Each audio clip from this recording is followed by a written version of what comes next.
प्रभु यीशु के मीठे नाम पर हम आप सभी लोगों का अभिवादन करते हैं। जय यीशु, हालेलुया। हम प्रभु के वचन सुनेंगे। मत्ती के सुसमाचार का अध्याय 13 वचन 24 से ईसा ने उनके सामने एक और दृष्टांत प्रस्तुत किया।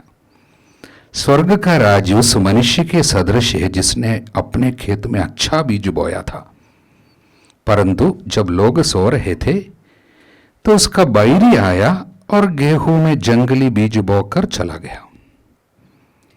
जब अंकुर फूटा, बालें लगी, तब जंगली बीज भी दिखाई पड़ा। इस पर नौकरों ने आकर स्वामी से कहा, मालिक, क्या आपने अपने खेत में अच्छा बीज नहीं बोया था? उसमें जंगली बीज कहां से आ पड़ा? स्वामी ने उनसे कहा, यह किसी बैरी का काम है। Hallelujah, hallelujah.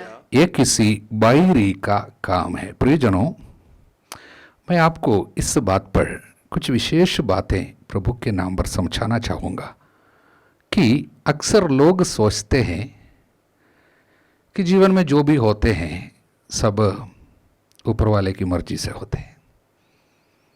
कई लोग बोलते हैं सब प्रभु का काम है। कुछ लोग बोलते हैं सब मेरा किस्मत है, और जो भी किस्मत पर लिखी हुई है वो सब होगी ही जरूर।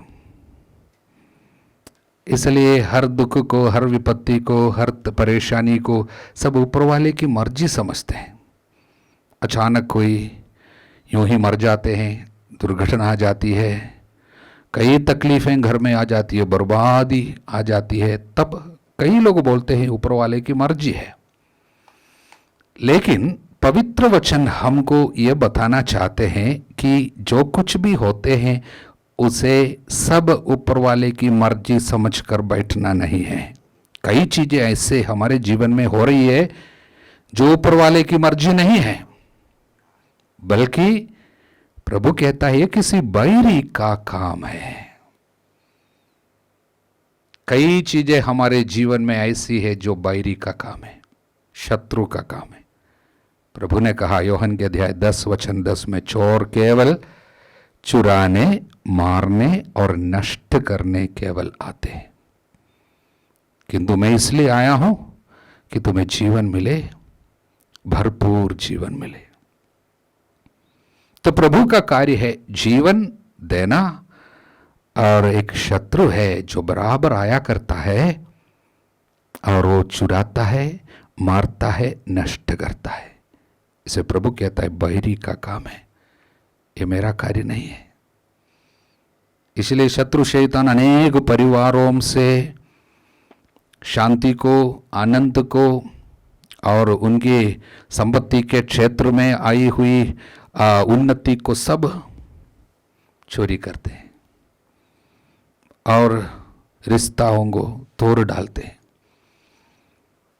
शरीर के स्वास्थ्य को मारते हैं, और अनेक लोगों की मृत्यु भी शत्रु का कार्य है। कितने लोग नशे में मर जाते हैं। शायद प्रभु ने कई साल तक, 80 या 90 साल तक सेवा कार्य के लिए धरती पर भेजते हैं, लेकिन 30-40 की उम्र में कई लोग नशे खा खा कर चले जाते हैं, और लोग बोलते हैं सब ऊपर वाले का कार्य है। ऊपर वाले का कार्य नहीं है। इसलिए हम इस समय मनन करेंगे कि शत्रु शैतान किस तरह धरती पे हमारे बीच में काम करते हैं। यहां पर हम पढ़ते हैं, परंतु जब लोग सो रहे थे बैरी आया, गेहूं में जंगली बीज बोकर चला गया। बैरी तब आते हैं जब लोग सोते हैं। बाइबल की भाषा में ये नींद जो है, पाप में जब जीवन बिताते हैं उसी को कहते हैं पाप की नींद। इसलिए बाइबल हमको बताते हैं नींद से जागने की घड़ी आ गई है। Hallelujah, hallelujah, hallelujah. इसलिए पाप की नींद सोने वालों के जीवन में केवल शत्रु अपना काम कर सकता है। इसलिए बाइबल कहता है शत्रु को, शैतान को मौका नहीं देना। शत्रु को मौका कब मिलता है? जब हम पाप करते हैं। पाप के द्वारा केवल शत्रु काम करता है। ईश्वर अपना काम कैसे करता है? बाइबल हमको बताते हैं पवित्र वचन हमें बताती है कि ईश्वर अपना सारा कार्य अपने वचन के द्वारा करता है। प्रभु अपना समस्त कार्य वचन के द्वारा करता है। बोले हालेलुया। हालेलुया। प्रवक्ता ग्रंथ 42:15, प्रभु अपने शब्द द्वारा अपने कार्य संपन्न किए। By the words of the Lord his works are done. प्रभु वचन के द्वारा कार्य करते हैं, और ये वचन के भंग जहां जहां होता है, ईश्वर की आज्ञाओं का भंग जहां होता है, वहां पर शत्रु काम करता है। वचन के द्वारा प्रभु काम करता है, और वचन भंग के द्वारा शैतान काम करता है।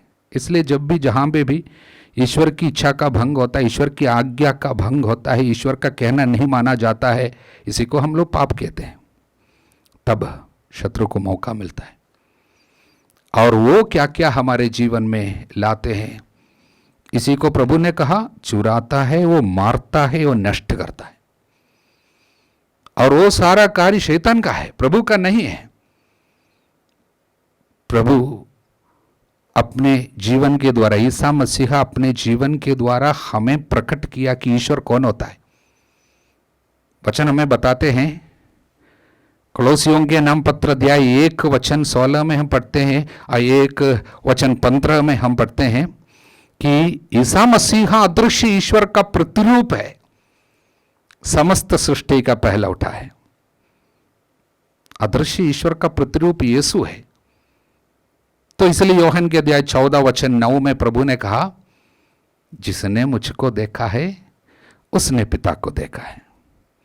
तो यीशु को देखकर क्या हम कह सकते हैं कि इतने सारे ये पाप के दंड के रूप में हमारे जीवन में आने वाली विपत्तियां, क्या ये सब प्रभु का कार्य है? क्या प्रभु ऐसा दंड दे सकता है? क्या प्रभु हमें हमारे पापों के कारण हमको दंड देते हैं? कई लोग सोचते हैं, इन्होंने पाप किया इसलिए प्रभु ने उनको दंड दिया, वो आदमी पाप में था इसलिए प्रभु ने उनको मार डाला। इस तरह हम कभी कभी लोग बोलते हैं।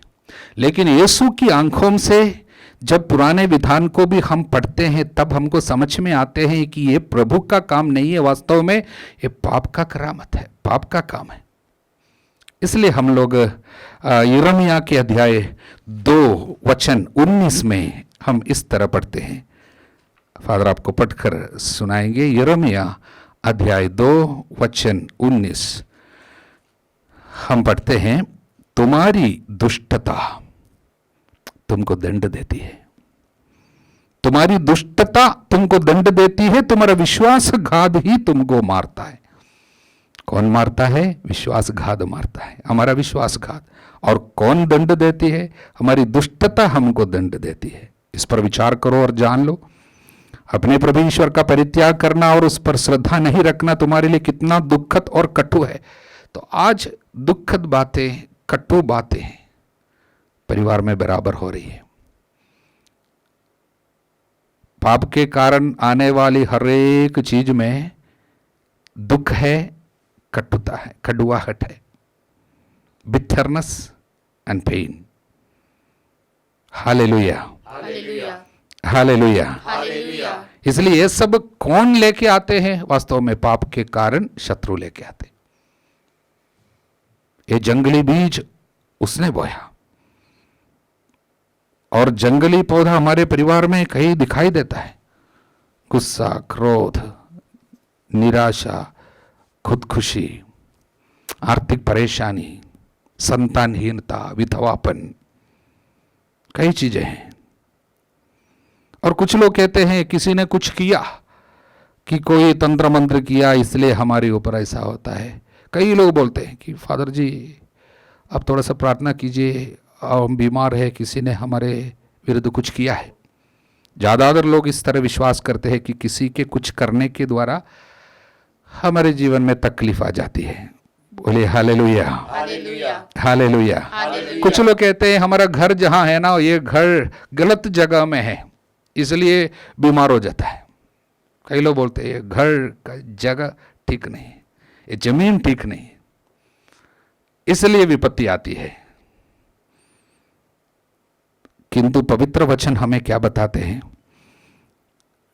गणना ग्रंथ के अध्याय 23 वचन 23 में हम पढ़ते हैं, 23 बुक ऑफ नंबर्स कि तंत्र मंत्र तुम पर नहीं चलेगा, जादू टोना तुम पर असर नहीं करेगा। इसलिए तंत्र मंत्र जादू टोना तुम पर नहीं चलेगा।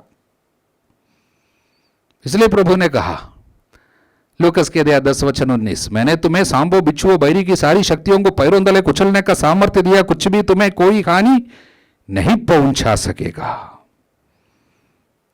और अय्यूब के अध्याय 5:6, याद रखना अय्यूब 5:6, क्योंकि विपत्ति मिट्टी में पैदा नहीं होती, दुख भूमि में उत्पन्न नहीं होता। तो जमीन के कारण परेशानी नहीं आती, तो फिर ये परेशानी सब कहां से आती? और लोग तुम पर आक्रमण करता है और अत्याचार करते हैं, किसी ने कुछ किया, आपको शायद कुछ बदुआ दिया और आपको ऊपर किसी ने श्राप दिया, तो क्या ये सब आप पर चलेगा? बाइबल क्या बताती है? बाइबल हमको बताते हैं कि जब तक हम पाप नहीं करते हैं तब तक ये सारी चीज हमारे ऊपर नहीं होगी। युदित का ग्रंथ अध्याय 11:10, क्योंकि हमारी जाति को तब तक ना तो दंडित किया जाता, ना हमारे विरुद्ध तलवार उठाई जाती, जब तक हम ईश्वर के विरुद्ध पाप ना करें।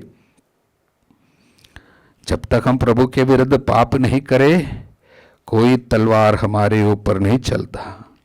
दूसरे लोग जो भी हमारे बारे में सोचते हैं, हमको शायद बदनाम करना चाहते हैं, हमारे ऊपर तंत्र मंत्र करते हैं, उसका असर हम पर नहीं पड़ेंगे जब तक हम पाप में ना हो। और इसलिए युदित के अध्याय 5:17 बहुत सुंदर वचन, ईश्वर के राज्य के कई रहस्य यहां पर बताया गया। अध्याय 5:17, जब तक ये अपने ईश्वर के सामने पाप नहीं करती थी तब तक वो सकुशल रहती थी, क्योंकि इसका ईश्वर जो अधर्म से घृणा करता है इसके साथ था। Hallelujah, hallelujah.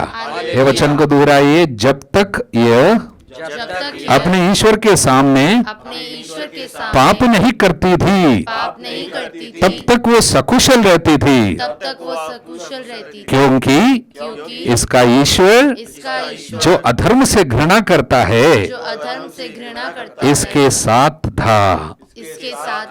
इसलिए जब तक हम पाप से घृणा करते हैं, पाप से घृणा करने वाले ईश्वर हमारे साथ रहते हैं। Hallelujah, hallelujah. तब जब प्रभु हमारे साथ रहेंगे हम सकुशल रहेंगे। आज कई लोग सकुशल नहीं रहते, कई परिवार सकुशल नहीं है। ईश्वर क्या चाहते हैं कि हम सकुशल रहे। प्रभु चाहते हैं कि हम सुखी रहे, प्रभु चाहते हैं हम अच्छे रहे। प्रभु नहीं चाहते कि हम बीमार रहे, प्रभु नहीं चाहते कि आपकी शादियां टूट जाए, प्रभु नहीं चाहते कि आप निसंतान रहे, प्रभु नहीं चाहते कि आपकी नौकरी चली जाए, प्रभु नहीं चाहते कि आप बेरोजगार रहे, प्रभु नहीं चाहते। लेकिन जो प्रभु नहीं चाहता हो रहे हैं, ये किसी बैरी का काम है। हमने बैरी को अवसर दिया। जब हम बैरी को मौका देंगे पाप के द्वारा, तब बैरी क्या क्या करते हैं। अगला वचन, परंतु जब वो निर्दिष्ट मार्ग से भटक गई, युदित का अध्याय 5:18, तो बहुत से युद्धों द्वारा निर्बल होती गई। पहली बात, युद्ध हारने लगता है। कई युद्ध हार जाते हैं, शत्रु हावी होने लगता है। इसलिए तो यीशु ने कहा यूहन्ना के अध्याय 8:34, जो पाप करता है पाप का गुलाम हो जाता है, गुलाम हो जाता, दास हो जाता है, हमारा अधिकार चला जाता है, हम हार जाते हैं, हम किसी के कब्जे में आ जाता है। जब हम पाप में रहते हैं हमारे ऊपर अधिकार, किसका अधिकार चलेगा? पाप का अधिकार, क्योंकि हम पाप का दास, स्वामी पाप है। तब हमारी इच्छा नहीं बल्कि स्वामी की इच्छा हमारे ऊपर चलने लगती है। हम जानते हैं कि दास उसकी इच्छा के अनुसार काम नहीं कर सकता, उसको यदि कहीं जाना है स्वामी की अनुमति की जरूरत है। इसलिए जब हम पाप के दास बन जाते हैं तब पाप हमारे ऊपर हावी होते हैं और अपनी इच्छा के अनुसार हमारे साथ व्यवहार करेगा। तब क्या होगा? पहली बात, हम युद्ध हारने लगते हैं। अगला वचन, बंदी बनाकर देश से निर्वासित की गई। बंदी बन जाते हैं, दास, आजादी चली जाती है, आनंद चला जाता है, शांति नष्ट हो जाती है, हम बंदी है, आजादी नहीं है, हम जो भी चाहते हैं उसे पूरा नहीं कर पाएंगे और ईश्वर की इच्छा हम पर पूरी नहीं होगी, क्योंकि ईश्वर का अधिकार से हम वंचित होकर शत्रु के हाथों में चले जाते हैं। अगला वचन, देश से निर्वासित की गई। ये इसका मतलब क्या है? निर्वासन, ईश्वरीय राज्य के अनुभव से बाहर चला जाता है। जब तक हम ईश्वर के संतान हैं, जब तक हम प्रभु के वचन पर चलते हैं, हम ईश्वर के संतान हैं और ईश्वर के राज्य में है। इसलिए प्रभु ने कहा ईश्वर का राज्य तुम्हारे बीच में है। ईश्वर का राज्य का मतलब ईश्वर का शासन, ईश्वर का अधिकार। वो क्या क्या है? न्याय, शांति और आत्मा द्वारा प्रदत्त आनंद का विषय है ईश्वर का राज्य। रोमियों के 14:17। Hallelujah, hallelujah, hallelujah. इसलिए वो अनुभव से निर्वासित किया जाता है। पाप के द्वारा ईश्वरीय राज्य का अनुभव नष्ट हो जाता है, निर्वासन में चला जाता है। शत्रु के राज्य का अनुभव हमारे अंदर आ जाता है। वहां पर तो है गुस्सा, क्रोध, छोटी छोटी बातों पर बहुत क्रोध, निराशा, धमकी देता है, मरने के बारे में सोचता है। यह सब शत्रु के राज्य का अनुभव है। Hallelujah, hallelujah.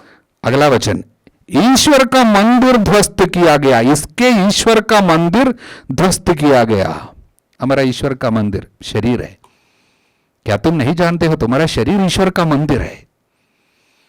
तो ईश्वर का मंदिर ध्वस्त किया जाता है। पाप के कारण शरीर में काफी नुकसान होने लगता है, एक के बाद एक बीमारी। इसलिए वचन कहता, कई लोग अपने पापों के कारण बीमार पड़ गए, वे अपने कुकर्मों के कारण कष्ट झेल रहे थे, मृत्यु के द्वार तक पहुंच गए। स्तोत्र संज्ञा 107 वचन 17। पापों के कारण कष्ट झेल रहे। वचन 18, हर प्रकार के भोजन से घृणा करने लगे, मृत्यु के द्वार तक पहुंच गए। इसलिए ईश्वर के मंदिर ध्वस्त किया जा रहा। अगला वचन, शत्रुओं ने इसके नगर अपने अधिकार में कर लिए। जब एक व्यक्ति पाप करते हैं, उसका नगर, वो क्या है? उसका परिवार है। एक व्यक्ति का पाप उसके परिवार पर शत्रु के काम को लेके आता है। इसलिए माता पिता जब पाप करते हैं, बच्चों के ऊपर शत्रु का अधिकार आ जाता है। इसलिए बाइबल कहता है, पापियों की संतान श्रापित रहते हैं। पाप का असर परिवार पे आ जाता है। इसलिए बाइबल कहता है, जो दृढ़ता पूर्वक प्रभु पर श्रद्धा नहीं रखेगा, घर उजड़ जाएगा। घर पे उसका असर आ जाता है। उदाहरण के लिए प्रज्ञा ग्रंथ के अध्याय 3 वचन 16, व्यभिचारियों की संतान प्रौढ़ता तक नहीं पहुंचेगी। अवैध संसर्ग से उत्पन्न बच्चे नष्ट हो जाते हैं। तो बच्चों के ऊपर एक प्रकार के शत्रु का काम मंडराने लगता है माता पिता के पाप के कारण। तो यही है, घर में, उसके नगर में शत्रु का अधिकार हो जाता है। यह सब किसी बाहरी का काम है, लेकिन हम में ज्यादातर लोग सोच रखते हैं कि ये प्रभु का ही कार्य है। प्रभु का कार्य नहीं है। पाप करने पर, पाप में रहने पर शत्रु का काम हमारे जीवन में होता रहता है। इसलिए सूक्ति ग्रंथ अध्याय 19 वचन 3, सूक्ति ग्रंथ अध्याय 19 वचन 3 में हम इस तरह पढ़ते हैं, मनुष्य की अपनी मूर्खता उसका सत्यानाश करती है, किंतु वह प्रभु के विरुद्ध भुनभुनाता है। प्रभु के विरुद्ध भुनभुनाता है, हे प्रभु तूने ऐसा क्यों किया? मेरे बच्चों के साथ तूने ऐसा क्यों किया? मेरे परिवार को तू बर्बाद क्यों किया? कई लोग पूछते हैं। कई लोग प्रभु से नाराज होकर प्रार्थना करना, गिरजा जाना सब बंद करता है। गुस्सा है, नाराज है, क्योंकि प्रभु ने हमारे साथ क्यों किया? वचन कहता है, मनुष्य तुम्हारी मूर्खता ही तुम्हारा सत्यानाश किया, किंतु तुम प्रभु के विरुद्ध भुनभुना रहे हो। उपदेशक ग्रंथ अध्याय 7 वचन 29 में हम पढ़ते हैं, ईश्वर ने मानव जीवन को सरल बनाया, किंतु मनुष्य ने तर्क वितर्क से जटिल बना दिया अपने जीवन को। You have made your life complicated, God made you simple. प्रभु ने तुम्हें सरल बनाया, तुम्हारे जीवन को अच्छा बनाया। इसलिए शुरुआत में जो प्रभु ने सब कुछ को बनाया, उसके बाद देखा सब अच्छा लगा। आकाश को बनाया और देखा अच्छा लगा, पृथ्वी बनाई, सूरज चांद सितारों को बनाए, पेड़ पौधों को बनाए, देखा अच्छा लगा। किंतु आज जब हम देखते हैं ये सभी जगह में ये जो गंदगी, जो बुराई दिखाई देते हैं, ये प्रभु का कार्य नहीं है। आशीषों से हम वंचित रहते हैं, उसका कारण प्रभु नहीं है। यिर्मयाह नबी के अध्याय 5:25 में हम पढ़ते हैं, तुम्हारे पापों ने तुम्हें इन वरदानों से वंचित कर दिया, इसलिए समय पर वर्षा नहीं होती है। आशीषों की वर्षा समय पर क्यों नहीं होती है? पाप के कारण है। बोलिए हालेलुया, हालेलुया।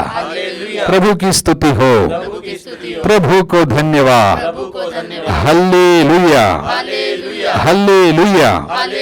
इसलिए जो पाप करता है अपने को हानि पहुंचाता है, अपने परिवार को हानि पहुंचाता है और अपने प्रियजनों को हानि पहुंचाता है, आशीषों से वंचित करता है। इसलिए प्रवक्ता ग्रंथ अध्याय 19:4 में हम पढ़ते हैं, जो पाप करता है अपने को हानि पहुंचाता है। इसलिए तोबित के ग्रंथ के अध्याय 12:10 में हम पढ़ते हैं, जो पाप करते हैं वे अपने जीवन के सबसे बड़े शत्रु है। अपना जीवन का शत्रु, पाप करने वाले अपना जीवन का शत्रु बनता, कोई नहीं है, बाहर से नहीं है। हम दूसरों पर दोष लगाते, तेरे कारण ऐसा हुआ, किसी ने और कुछ किया, और इस तरह हम लोग सभी लोगों पर दोष लगाते रहते हैं कि शायद नेता लोगों पर दोष लगाता, उनके कारण हमारे ऊपर तकलीफ आए बोलते हैं। वातावरण पर, मौसम पर दोष लगाते हैं। किंतु हम लोगों को क्या चाहिए? वचन हमें बताते हैं। एक सुंदर वचन हमको इस समय वो है लमेंटेशन, शोक गीत। शोक गीत में हम इस तरह पढ़ते हैं कि हे मनुष्य, तुम शिकायत क्यों करते हो? तुम शिकायत क्यों करते हो? अच्छा यही है कि तुम अपने पाप पर नियंत्रण रखे, तुम अपने पाप पर नियंत्रण रखे और अपने हृदय और हाथ प्रभु की ओर उठाए। Hallelujah, hallelujah. हे मनुष्य, तुम क्यों शिकायत करते हो? तुम शिकायत क्यों करते हो? अच्छा यही है कि तुम अपने हृदय और हाथ, अध्याय 3 वचन 39 और 40। मनुष्य क्यों शिकायत करते हो? इसे अच्छा है कि वो अपने पापों पर नियंत्रण रखे, हम अपने आचरण की जांच और परीक्षा करें, प्रभु की ओर अभिमुख हो जाए, हम अपने हृदय और हाथ स्वर्ग के ईश्वर की ओर कर ले और कहे हमने पाप और विद्रोह किया है, प्रभु हमने विद्रोह किया, पाप किया। इस तरह हमें बोलना चाहिए। इसलिए बारूक के ग्रंथ में हम लोग अध्याय 2:5 में इस तरह पढ़ते हैं, 2:5 बारूक का ग्रंथ अध्याय 2:5, हम शासक नहीं बल्कि दास बन गए, क्योंकि हमने उसकी वाणी का तिरस्कार किया और अपने प्रभु ईश्वर के विरुद्ध पाप किया। हमने प्रभु के विरुद्ध पाप किया, इसलिए हम शासक नहीं, हम दास बन गए हैं। Hallelujah, hallelujah. प्रभु की स्तुति हो, प्रभु को धन्यवाद, हालेलुया, हालेलुया। और एक विशेष बात, पाप से जुड़ी हुई एक और विशेष बात को हम लोगों को मन में रखना चाहिए, याद रखना चाहिए। वो कुछ इस प्रकार है, प्रवक्ता ग्रंथ के अध्याय 27 में 27 वचन 30, जो बुराई करता है उसे उसी से हानि होती है, यद्यपि वो नहीं जानता कि वो कहां से आती है। ये वचन को जरा दोहराइए, हालेलुया। जो बुराई करता है उसे उससे हानि होती है। किससे हानि होती है? उसी से, मतलब बुराई से हानि होती है। जो बुराई करता है उसको उसी से हानि होती है। बोलिए हालेलुया। और एक बार दोहराइए, जो बुराई करता जो बुराई करता उससे हानि होती है, उससे हानि होती है, यद्यपि वो नहीं जानता यद्यपि वो नहीं जानता कि वो कहां से आती है। कि वो कहां से आती है। हालेलुया। हालेलुया। तो हमको नहीं पता कि ये हानि कहां से आती है, ये नुकसान क्यों होती है, ये परेशानी कहां से आती है, नहीं पता। किंतु वचन कहता है जो बुराई करता है उसे उसी से हानि होती है, बुराई से हानि होती है, किंतु नहीं जानता ये कहां से आती है। और जब बुराई से जब हानि होने लगती है, ये बुराई से जो हानि होती है उसमें एक विशेषता है। इसको समझने से जीवन के कई तकलीफों के पीछे क्या कारण है हमको समझ में आएगा। उसको समझना है तो हमें प्रज्ञा ग्रंथ में जाना है। प्रज्ञा ग्रंथ कई समस्याओं का उत्तर लेके आता है। प्रज्ञा ग्रंथ अध्याय 11 वचन 16, जिससे वे समझे कि कोई जिसके द्वारा पाप करता है उसी के द्वारा उसे यंत्रणा दी जाती है। इस वचन को जरा हम लोग दोहराएंगे, जिससे वे समझे कि कोई जिसके द्वारा पाप करता है उसी के द्वारा उसे यंत्रणा दी जाती है। हालेलुया। हालेलुया। जिसके द्वारा पाप करता है उसी के द्वारा यंत्रणा आती है। पाप को जीवन में यंत्रणा लेके आने की अनुमति है, अधिकार है, वो पाप का नियम है और इसके खिलाफ प्रभु भी नहीं जा सकता। कारण क्योंकि हर एक वचन स्वर्ग में स्थापित किया हुआ है। Every word is fixed in heaven. उसके खिलाफ प्रभु भी नहीं जाता। लिखी हुई वचन जरूर पूरी होती है। तो उस पर लिखे हैं जो कोई जिसके द्वारा पाप करेगा उसके द्वारा यंत्रणा आएगी। इंग्लिश के ट्रांसलेशन इस प्रकार है, that you should know punishment for sin will take the same form of sin itself. इसका मतलब पाप का रूप और विपत्ति का रूप एक समान होगी, क्योंकि जिस एरिया में पाप होता है उसी एरिया में बाद में सफरिंग, पनिशमेंट, यंत्रणा आएगी। हालेलुया। हालेलुया। इसको यरूशलेम बाइबल में हम लोग इस तरह ट्रांसलेशन उसका पढ़ते हैं कि इंग्लिश में यरूशलेम बाइबल जो है उसका वो वर्षन का ट्रांसलेशन इस प्रकार है, that they should know instrument of sin becomes instrument of punishment. Old Jerusalem Bible में इस प्रकार है, that they should know that agent of sin becomes agent of suffering. Hallelujah. Hallelujah. Yeshu की स्तुति हो। यीशु को धन्यवाद। हालेलुया। हालेलुया। इसलिए हम देखते हैं पुराने विधान में याकूब ने अपने पापा को, अपने भाई को सब धोखा देते हुए एक आशीर्वाद को हासिल किया था। उसके बाद भागा था और अपने मामा के साथ जाकर बैठे थे। लेकिन अगले 20 साल में उनके साथ जो भी हो रहे हैं, उनके सिर पे तो आशीर्वाद तो लेके आए, लेकिन उसके साथ क्या क्या हो रहे हैं, बराबर धोखा उनके साथ हो रही है। किसी से शादी करना चाहा, उसके लिए 7 साल काम किया, लेकिन उसके बाद शादी में वो नहीं, दूसरे कोई मिले, धोखा। उसके बाद हम देखते हैं पूरे 20 साल वहां पर उसने काम किया, उसमें कम से कम 10 बार उनके सैलरी जो है, तनख्वाह जो है कम किया गया। उनके साथ बराबर बेईमानी की गई, उनके साथ कई बार धोखा हुई। 20 साल तक बराबर धोखा होते जा रहे। लेकिन क्या लेकर आए थे? आशीर्वाद लेके आए थे, लेकिन पाप ऑपरेट होता है उसके जीवन में। पाप अपना काम करता है। इसलिए बाइबल कहता है तुम्हारा पाप तुम्हारा पीछा करेगा। इसलिए हम लोग गणना ग्रंथ के 32 वचन 23, अध्याय 32 वचन 23 में हम पढ़ते हैं कि तुम्हारा पाप तुमको ढूंढ निकालेगा। Your sin will find you out wherever you go. Hallelujah. Hallelujah. इसलिए पाप जब आपको ढूंढ निकालेगा, पाप जिस एरिया में हुई है उसी एरिया में यंत्रणा आपको मिलेंगे। आपने किसी के साथ धोखा दिया, आपके साथ धोखा होगी। आपने पैसा के क्षेत्र में पाप किया तो पैसा के क्षेत्र में दुख मिलता जाएगा, विपत्ति। बच्चा नहीं चाहिए बोलकर शायद गर्भपात करते हुए पाप किया और जीवित रहने वाले बच्चों के द्वारा आपको तकलीफ होने लगेंगे। किसी व्यक्ति के द्वारा आपने पाप किया और उसके बाद शायद उसी से शादी किया हो, फिर भी वो व्यक्ति के द्वारा आपको तकलीफ, यंत्रणा होती रहेगी, मिलती रहेगी। ये पाप का नियम है।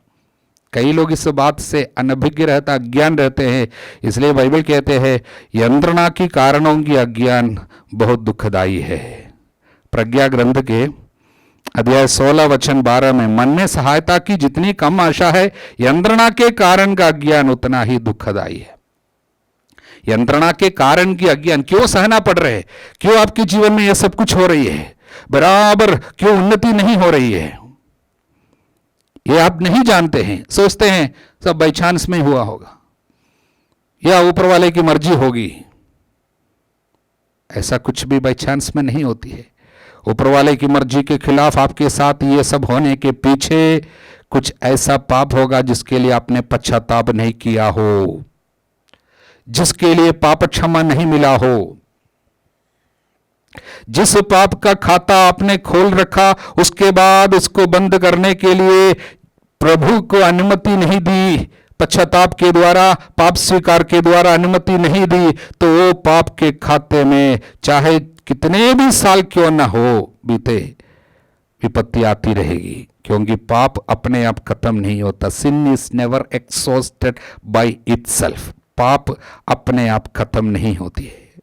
बोलिए हालेलुया, हालेलुया, हालेलुया। हालेलुया। लेकिन पाप जब कई साल के बाद भी आपका पीछा करेगा, आपको ढूंढ निकालेगा, उस समय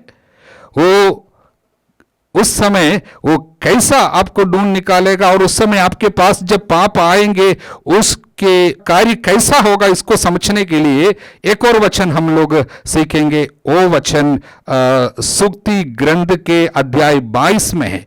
हम आपको पढ़कर सुनाएंगे। सूक्ति ग्रंथ के 8वां वचन में हम इस तरह पढ़ते हैं, जो अन्याय बोता है विपत्ति लूनेगा।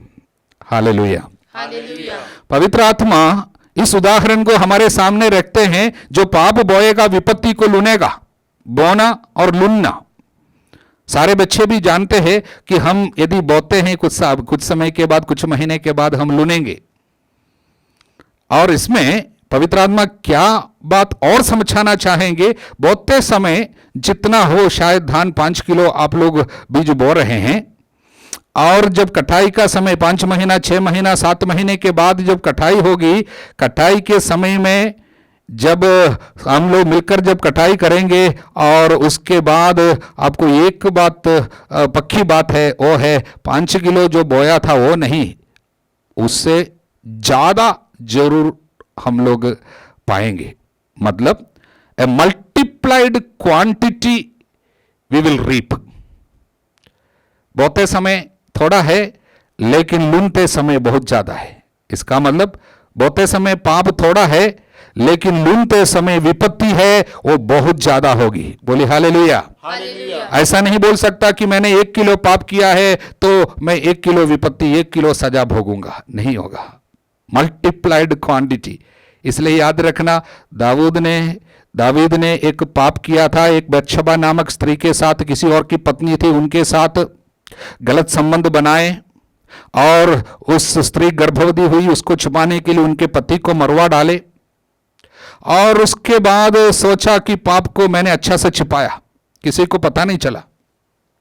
किंतु बाद में क्या क्या हो रहे हैं हम लोग आगे देखते हैं। दाऊद के परिवार में फिर क्या क्या हो रहा, दाऊद के घर में क्या हुआ। दाऊद की बेटी के साथ दाऊद का एक बेटा बलात्कार करता है। अम्नोन तामार के साथ बलात्कार किया तो वापस आ गया घर में, और उसके बाद उस अम्नोन को उसका भाई दाऊद का बड़ा बेटा अब्सलोम तलवार से मार डाला। तो पाप का रूप और विपत्ति का रूप समान समान है। जो कोई जिसके द्वारा पाप करेगा उसके द्वारा यंत्रणा मिलेगा। इसलिए तो प्रभु ने एक बार कहा था, तलवार म्यान में रखो, जो तलवार उठाता है तलवार से ही नष्ट होगा। Instrument of sin becomes instrument of punishment. जिस एरिया में पाप होगी उसी एरिया में सफरिंग आएगा। तलवार उठाएंगे, तलवार से मरेंगे। Hallelujah, hallelujah, hallelujah. हालेलुया। और दाऊद ने जो पाप किया था, लेकिन उसके बाद जब विपत्ति आई, वो विपत्ति थोड़ी नहीं थी। उसके बाद फिर क्या हुआ? दाऊद के बेटी को बचा नहीं पाए और बेटे को बचा नहीं पाए। और वो बेटा बड़ा वाला बाद में अपने दोस्तों को सब मिलाकर एक सेना बनाता, उसके बाद अपने पप्पा के खिलाफ आ जाता है, दाऊद को मारना चाहता है। अब दाऊद के सामने केवल दो बातें आई, एक, या तो मैं अपने बेटे को मारूं या मैं महल छोड़कर भागूं। उसने अपने महल को छोड़ने के लिए निर्णय लिया और रातों रात महल छोड़कर, अपना कुर्सी छोड़कर, अपना सब कुछ छोड़कर वो जंगल की ओर भागा। वचन में लिखा है, भागते समय, जब घर छोड़कर जाते समय वो जूता भी पहन नहीं पाया, नंगे पांव भागा। वचन इसके द्वारा हमको ये शिक्षा देते हैं कि एक राजा भी क्यों न हो, प्रभु के भक्त भी क्यों न हो, जब पाप करते हैं, पाप जब आपका पीछा करेगा, उस समय आपको आपके जीवन में जब सबसे जरूरी चीजों से भी आपको वंचित कराएगा। जब भागते समय चप्पल भी, एक जूता भी पहन नहीं पाया। हालेलुया। हालेलुया। जो पाप करता है पाप का दास है, गुलाम बना, इसलिए राजा है। अब राजा के अधिकार उनसे छीन लिया गया। पाप आपको आपके साथ क्या क्या कराएगा। और उसके बाद रास्ते में जब दाऊद जब भाग रहा है, रास्ते में बैठा हुआ एक आदमी, राजा के एक प्रजा है, शमई उसका नाम है, वो गंदी गंदी गालियां बक रहे, पत्थर उठा के उसको, राजा को मारता है। संदेश क्या है? राजा का प्रजा के ऊपर का अधिकार भी नष्ट हो गया। प्रजा राजा के खिलाफ आ जाती है पाप के कारण। और उसके बाद हम देखते हैं राजा जब दाऊद जाकर जंगल में छिप जाते हैं, उसका बेटा उनको पाए बगैर वापस आ जाता है और इसलिए उसने दाऊद की पत्नियों के साथ सरेआम बलात्कार करता है। वो भी छत के ऊपर उसने ये गलत कार्य किया। इसका मतलब क्या है? पिता ने जो कार्य चोरी छुपके किया था, बेटा अपने समय में इसको सरेआम करता है। पाप कई गुना बढ़ जाता है। जब विपत्ति के रूप लेकर जब घर में वापस आते हैं, पाप बढ़ जाते हैं। बोले हल्लेलुया, हालेलुया, हल्लेलुया। हालेलुया। इसलिए प्रियजनों, पाप की इस भयानकता के बारे में इसलिए प्रभु हमको जानकारी देते हैं, जिससे हम पाप को अपने पास में रहने ना दे, बल्कि पाप को समाप्त करने का अधिकार रखने वाले के पास पहुंचा दे। इसलिए प्रभु कहते हैं, पश्चाताप करो। तुम क्यों मरना चाहते हो? मेरे पास लौट आओ। बोले हल्लेलुया, हालेलुया। यीशु की स्तुति हो, यीशु की स्तुति हो, यीशु को धन्यवाद। यीशु को धन्यवाद। Hallelujah, hallelujah, hallelujah. हालेलुया। इसलिए प्रभु कहते हैं, डरो मत।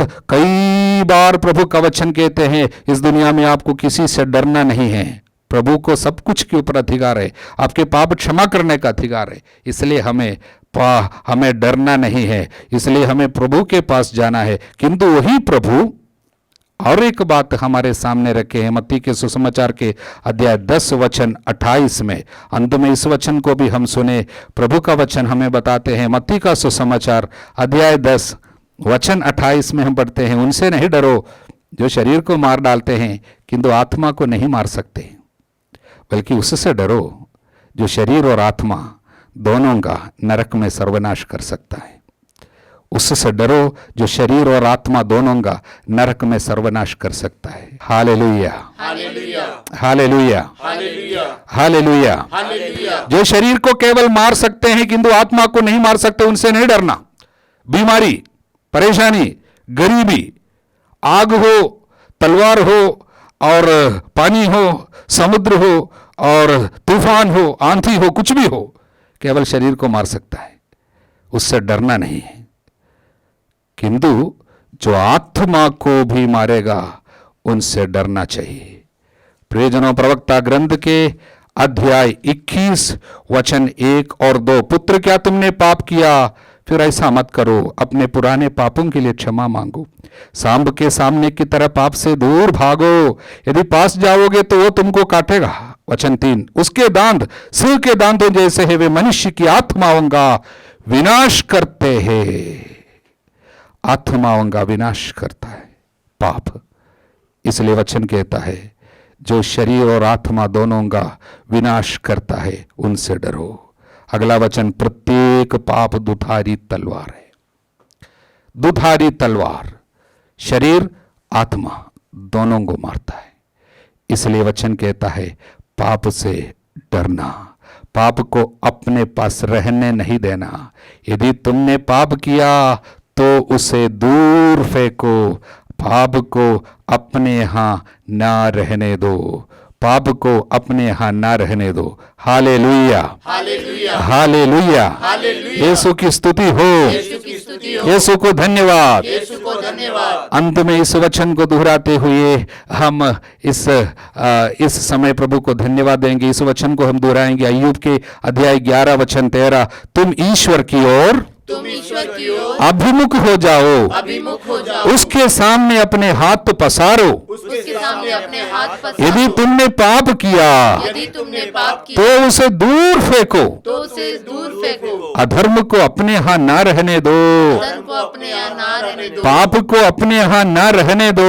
पाप को अपने यहाँ ना रहने दो। Hallelujah, hallelujah, hallelujah, hallelujah, hallelujah. Hallelujah. पाप की इस भयानकता को प्रभु ने अपने ऊपर ले लिया और पाप ने उनके साथ, हमारे पापों ने उनके साथ क्या किया?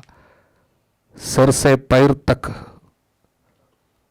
खून से भरा हुआ उसके रूप को हम जब देखते हैं सूली पर, भयंकर यातना सहते हुए निंदा सूचक सूली पर दो डाकुओं के बीच में जब प्रभु सबों से तिरस्कृत होकर जब मरते हम देखते हैं, हम अपने पाप को उन पर देखते हैं।